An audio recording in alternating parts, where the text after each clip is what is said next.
Hey guys, तो फिर आपके सामने सद्दाम भाई आ गया हुआ है एक नया वीडियो लेके।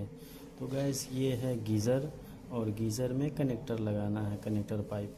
तो हमने देखो भाई अच्छे से लगा दिया है, और चेकिंग होगा, इंजीनियर सुपरवाइज़र आएगा और उसको चेक करेगा। गाइस तो हम अभी दुबई में काम कर रहे हैं, आप सबके लिए वीडियो बना रहे हैं। आप ज़रूर मेरा वीडियो को देखें और ढेर सारा प्यार दें और मेरे चैनल को सब्सक्राइब करें। तो ये नल है, इसका ये नल पॉइंट है, और इसी तरह से है।